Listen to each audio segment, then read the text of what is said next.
Hi, welcome to City Scene with Mayor Mike Cahill. I'm your host, Walt Kosmowski. Your Honor. Hi, Walt. How are you? Good. Good to have you in the studio after Thanks. a long, hot summer. Although it's still a little bit hot today, isn't it? It's warm. No jackets, you notice. There you go. And speaking about the end of summer, school has just started back this week, and I wanted to ask you how the first week or so has gone, and especially give us the feedback on the brand new, spanking new middle school after all the construction and all the waiting is done. Mm-hmm. What does the school have to offer, and how's it been accepted so far? Well, at the risk of talking for the next 20 minutes, why don't I tell you about the other schools quickly, and then you can kind of refocus me. I mean, our 5 elementary schools are now K-4 schools, yep, which is very important because they've been overcrowded. Some of the rooms that were meant to be an art room, a science room, a music room were being repurposed for regular classrooms. Right. So now we've got that resource back. Right. As a result, there are fewer kids in the elementary schools for one less grade level, K through 4. But they've had a great start. Been a little warm. The kids and the teachers have been troopers. They've done great with it. And hopefully after today, we're done with the spell. The high school I was in, saw Mrs. Taylor today. Things are going great there. A wonderful start to the year for everybody. So what do you want to know about the middle school? Well, what feedback have you got now that it's in use, and how has it been accepted? What does it have to offer the kids in the community? We're so excited, and we've been planning, designing, building the school now, really my whole time in office, right? Yep. Mayor Scanlon and his team had gone to the state and gotten the letter of intent in and gotten the approval for us to go into the process. And then I took office, and we've gone through the hiring of project manager, architect, construction manager, design of the school, all kinds of public process and input, and then the building. So it opened last week. It is a school for grades 5 through 8, so we've added the 5th grade to the middle school level. As such, it is now the largest school in Beverly, and I believe it will be going forward. So if you think about it, we've got all our 5th through 8th graders. At the high school level, we send each year over 100 students to the tech. To the tech, right. And then there are, for different reasons, decisions family make about various private schools. But so I think what we'll see is a larger enrollment at the middle school than the high school, largely because of the fact that 100 to 125 kids are going off to the tech every year. And that's a great resource. We're a member community. It is a public school. So newer school, largest school. The technology is tremendous. The design is fantastic. The environment for learning is better than anything I've seen anywhere.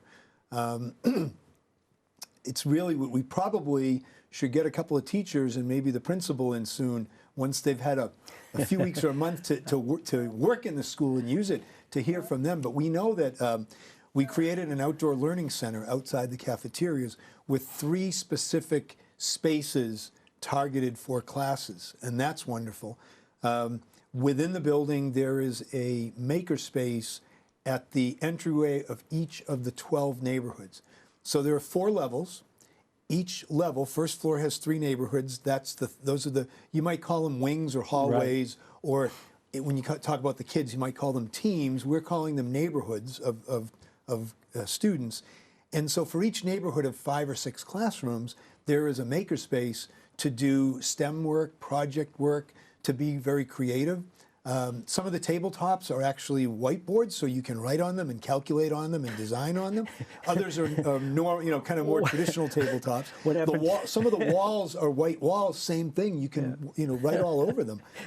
So a lot of visual learning and tactile right out in the open, which is fantastic. So it takes away, when we were kids, of carving your initials into the desktop, right? No, there'll be no carving. Can't do that anymore because it's a whiteboard. Now, you spoke about the design of the school, and I know that for people who have been in there, it is just a wow factor. It's so 21st century. For people who haven't seen it, is the school district, is the city making an effort to have some tours, or allow people who maybe don't have kids in the school to have tours of this? Yes, thanks for asking. The city built this, right? Our tax dollars built this. So what we plan to do is on the weekend of September 21st, 22nd, the Friday, the Saturday, we'll be offering tours and just walkthroughs to the public from 4 to 8 p.m. on Friday the 21st and 10 to 2 p.m. on Saturday the 22nd. Okay. We'll get that out in every medium we can and try to make sure people are well aware of it. We're hoping thousands and thousands of people will come on through and take a look at what they've helped to build. Yeah, and I would urge our viewers, if you haven't been in the school, it is just, it's an incredible sight. It will just blow you away, yeah. It's interesting when the kids got tours through the early part of August, over a couple of weeks, and we said, it's amazing how big the family units got as they all try to bring extra people through to get a look at it. But no, we're very excited. More and more over time, people will see just how it's aiding in education. Look, teachers, educational leadership, strong curriculum, those are the keys to everything. Yeah. This building is now the capstone after projects on providing those educational experts the facilities they need to help deliver on the great education that they've already been providing and will continue to. And I need to say, this started with the McEwen School, which was built as an elementary school and now houses the school district's pre-kindergarten program. Right. We have 11, I think, class sections of pre-kindergarten. That's likely to grow. We're required to offer pre-kindergarten under the state special education law to kids of preschool age who are on educational plans. And so school districts typically offer that to those kids and to their peers who are not on ed plans. So we've got a robust pre-K program, and all of the school districts, superintendent, business office, special education office, all that are there. Yep. And then we have the 5 elementary schools, the middle school and the high school.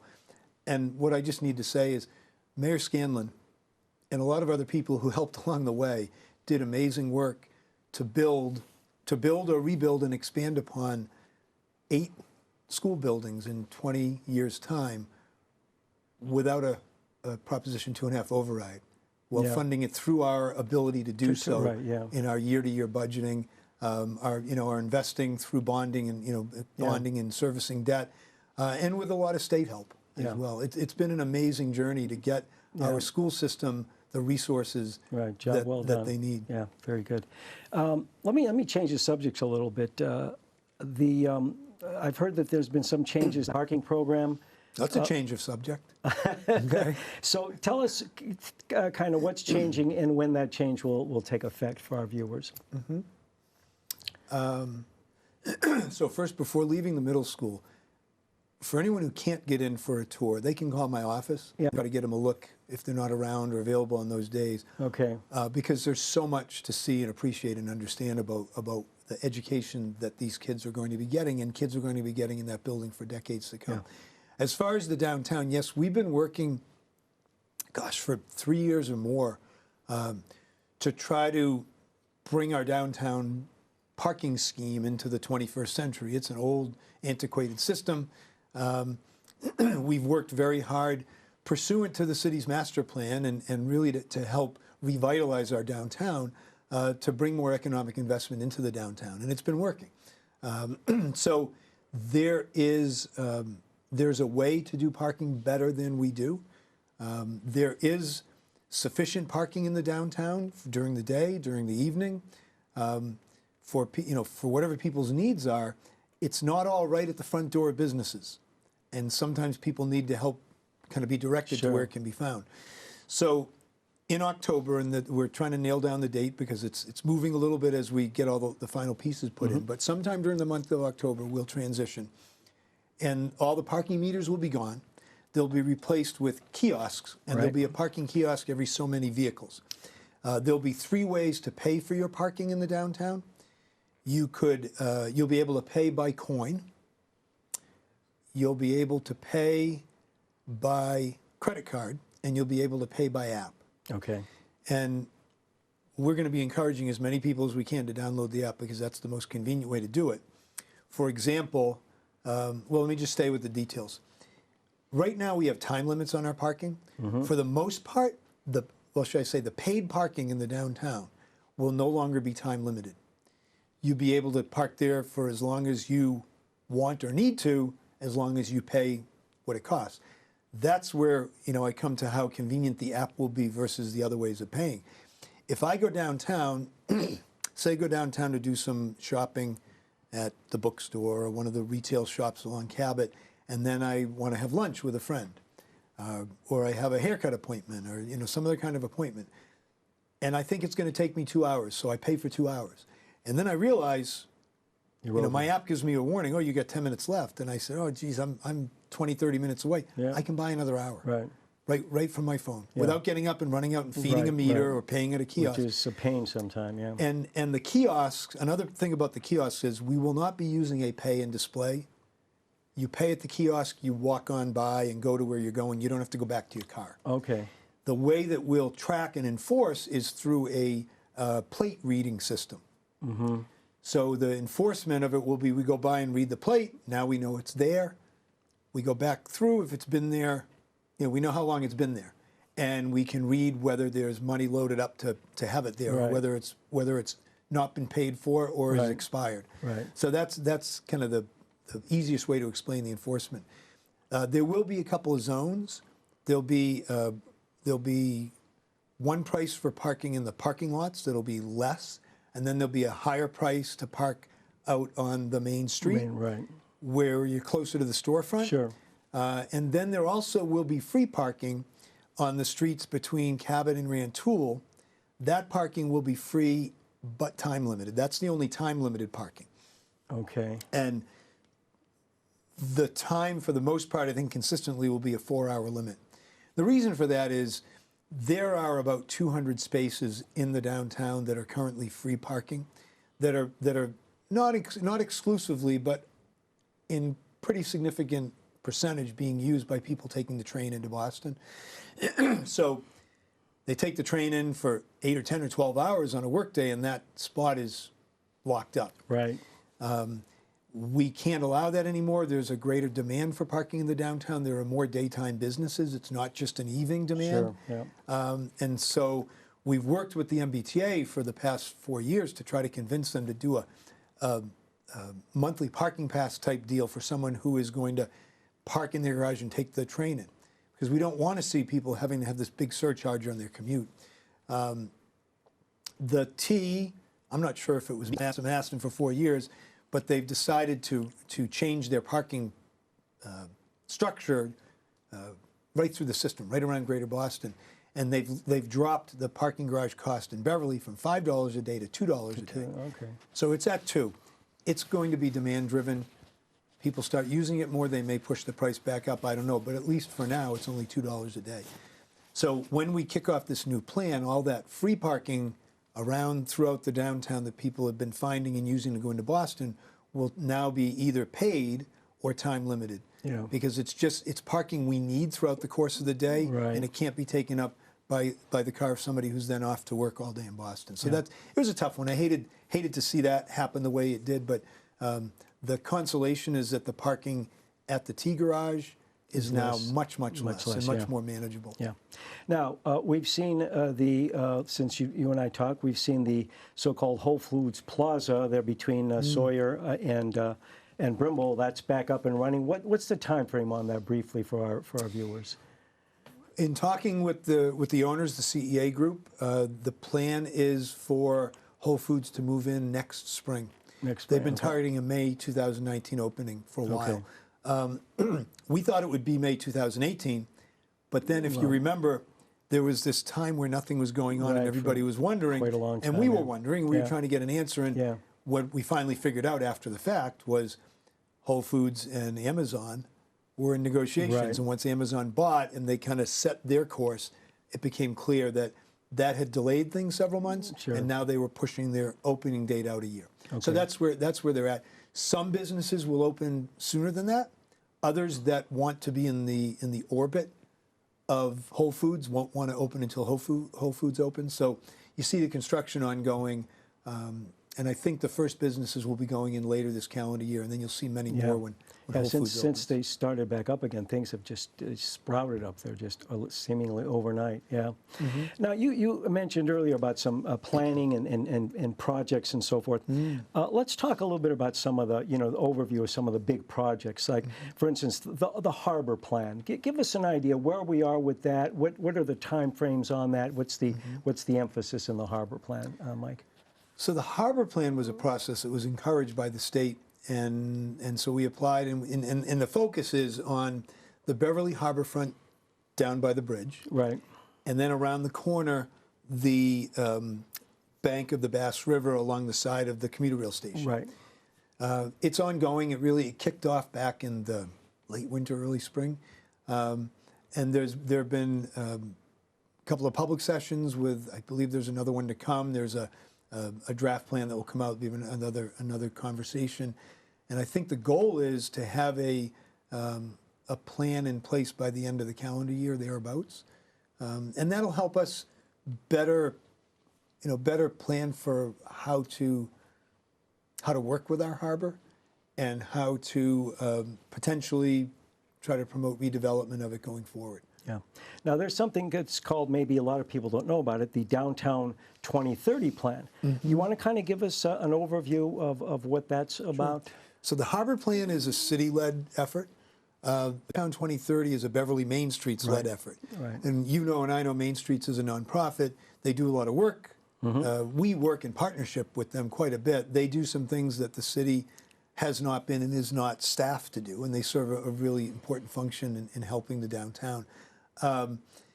Beverly Main Streets did a Downtown 2020 Right. back in, 2008 through 2011. Yeah, something like that. And I was actually volunteering as a Main Streets board member back then, and was part of volunteering to move that forward. This is an update to that. Their process is kicking off this fall, and their goal is to undertake that over the next 6, 8, 9, 10 months in hopes of having a finished product as the city is going to be kicking off a new master planning process. Right. They're meant to be complementary. Main Streets will be the hoped for direction of downtown through their lens. We'll take that with the master planning process and use it as very helpful information direction. But there'll also be a master planning component that includes downtown and the waterfront. So they're meant to be complementary as it goes.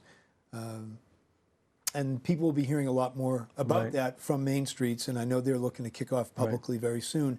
So let me then talk about the master plan. You were going to ask about that. The next question, exactly, because we haven't had a master plan. How old is the current master plan now? So our master plan is about 15 years old. Yeah. And I believe it's served the community very well. I was a state representative at the time that Mayor Scanlon and his team kicked off the last master planning process. It took a few years. Yeah. Got sidetracked at one point and then refocused, but it was done extremely well, and it's the master plan that we've all been operating with and kind of acting pursuant to. Yeah. That master plan, it prioritized many things, such as open space preservation and affordable housing and a number of community amenities and community quality of life issues, not least of which are the economic development opportunities for the city, which is important year to year to year. Two main areas for economic investment, one being the downtown and waterfront, another being our commercial industrially zoned parts of town, Cherry Hill Park up off of 128, and then from the high school up to Brimble Ave, right? So Sawyer Road, Tozier Road, along the stretch of Brimble Ave that is commercial industrial, essentially from Cycles 128 over to Dunham Road, and then Dunham Road itself and Otis Road along the highway. Right. So it's time to revisit, to kind of look at all the decisions that were made in the last master plan and see what of those as a community we choose to reaffirm and where we might refocus or depart from. So it's a really important community-wide conversation that we hope to kick off sometime this winter. I talked with the city council about it back at budget time. Our plan is when the fiscal year is fully wrapped up here, we submit a lot of things to the State Department of Revenue. They work to help us certify a number, which is our certified free cash number. It just means it's money that the city has in the bank that hasn't been encumbered. That at the end of June 30th, was sitting in reserves. Fun money. No, not fund money. Just joking. And the term free cash is a really unfortunate term. Nothing's ever free. But it is the money that we didn't spend that was raised. Yeah. Some of it carried over from one year to the next, some of it accrued in last year. And that free cash is what we've been able to use in past years to build smaller projects as opposed to bonding for them. Yeah. The new track right outside at the high school, Right, the new exactly. softball fields that are almost done. Oh gosh, the new HVAC system that we need at the library that we haven't funded yet, that we're hoping to fund in the next year. Things like that are not large enough to say automatically bond for them, issue debt for them. Let's see if we can pay as we go. Yeah, We've been able to do some of that. The hope is when we certify free cash in November, we'll be able to ask the City Council to dedicate $200,000 to the master planning project. Yeah. Our projection is $150,000 to $200,000. It will be the cost of getting a high quality consulting firm in to take the community through the master planning process and get a document that we really can rely on and use actively to move the city forward for the next 10 to 15 years. Now, how long should that process take? Our goal will be 18 months. Okay. That's our goal. When Yeah. when in terms of once the RFP has gone out and been answered, and once we have a consultant on board, it'll be 18 months from having a Right. final product. Now, if it takes longer, it takes longer. Yeah. But it's such an important conversation. We'll want to have as much of it as we can, as publicly as we can, and get as much input because it's a value statement of and by the community. And it's a multi-dimensional sort of thing, factors that come into it. Now, you mentioned earlier some of the development, and you mentioned Cherry Hill, and I know I serve on the Economic and Community Development Council. And tell us a little bit about, we've been able to bring in a number of high-tech companies through our TIF program. Tell us, how does that benefit the city? How's that worked? Well, the council last night approved the 4th TIF that we've done since I became mayor. TIF is called tax increment financing. It's a part of the economic development law that was passed, interestingly, 1 month into my first term as state representative. It's one of the first things I voted on. What it allows for is if a company is in the community, bringing jobs to the state in many cases, but in other cases, just bringing them to the community from another community, if it's preserving Massachusetts jobs or creating Massachusetts jobs, then it's eligible for a TIF. Now, there's a very modest local TIF that is a prerequisite to the company then getting tax help from the state. Right. And that's how we've approached it. In this latest case, we've got a company that's trying to move here from Gloucester. Right. The state was afraid they'd leave the state. They didn't want that. We never poach anybody from any other community, but they had decided they couldn't stay where they could. There. Yeah, exactly. Where they were. And so the hope is they're going to add a good number of jobs. From the local point of view, its job creation is one. The other key point, and they're both important, but the more immediate one for us as a municipality is they're going to invest money in building a building. Exactly. And therefore create new value, new wealth on the property. Right. Meaning the assessed value of that property can go up significantly, which brings a greater tax. Right. It increases our tax base Right. from one year to the next is what it does. And that's a good thing for the whole community. Yeah, employ more people, et cetera. Now, you recently, in the last 2 or 3 weeks, attended a special presentation that was done here at the John Coleman Greenergy Park, the solar array here. And there's an initiative called the Mass 100% Renewable Energy Agenda, which says that by 2047, they hope that all the electrical usage in the state will come from renewable sources.